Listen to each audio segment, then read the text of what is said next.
was gonna lie to you, but I had to tell the truth. I'm just being honest. You also have, in my mind, one of the most memorable award show speeches in memory, which is the Source Awards. But it's like this, though. I'm tired of folks, you know what I'm saying? Them closed-minded folks, you know what I'm saying? It's like we got a demo tape and don't nobody want to hear it, but it's like this, the South got something to say. That's all I got to say. I was going to say, this whole story sort of starts at the Source Awards. And I sort of wonder, there's a number of years in between that Source Awards win and the Grammy win. Yeah. A tremendous amount changed for you guys during that time window. But I wonder if back in that moment, if you were even thinking about the relationship between those two things, because I will never forget you standing up on the podium and saying the South got something to say, and how important that was to say on that stage in that year to that crowd. Yeah, I mean, it's kind of like when you in it, and you're not watching yourself in it. Like now, in hindsight, I can look back at it, and it's become this kind of thing that people reference a lot. But back then, it was just a response to what was happening at the time, and I didn't know what it would be. Me and the whole crew were there, and we know how hard we worked. We know how into it, what we were doing. And so, when we feel slightly, not disrespected, but kind of unconsidered more than anything, when we felt unconsidered, and that didn't feel good to me, and that's just what came to mind. So I said it right then and there. I was very nervous. I'm not a outward speaker in that way. So especially this was early times in OutKast. Like if you watch early OutKast interviews, like Big Boy is the more outgoing, spoken. Grew up in a big family. And it's the only child situation, so it wasn't like introverted. Yeah. So if you watch early OutKast interviews, like I hardly ever talked. Mm-hmm. So for me to even go on stage to say that, I was pretty upset.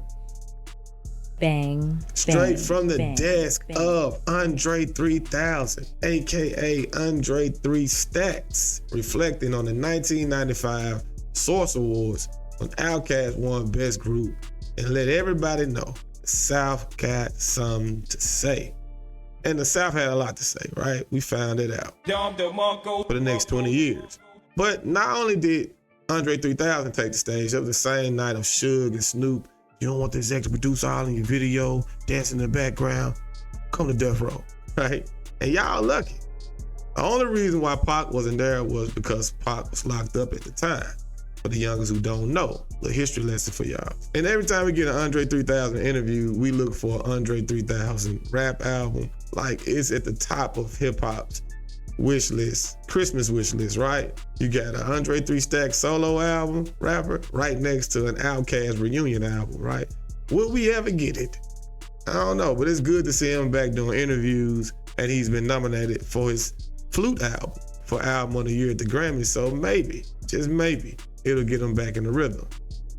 Like people think, oh man, he's just sitting on raps, or like he's just holding these raps hostage. Like I ain't got no raps like that. Like it actually feels, sometimes it feels inauthentic for me to rap because I don't have anything to talk about in that way. Like I'm 48 years old, and not to say that age is a thing that dictates what you rap about, but in a way it does. And like the things that happen in my life, like what do you talk, like I gotta go get a colonoscopy, like what do you what do you rap about? You know what I mean? Like my eyesight is going bad.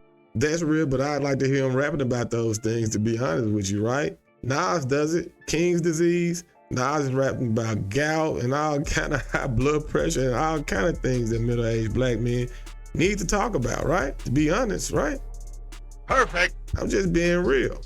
That's a great conversation. And imagine the creativity behind an Andre 3 Stacks rapping about that though, right? Look, there's still hope of an Andre 3000.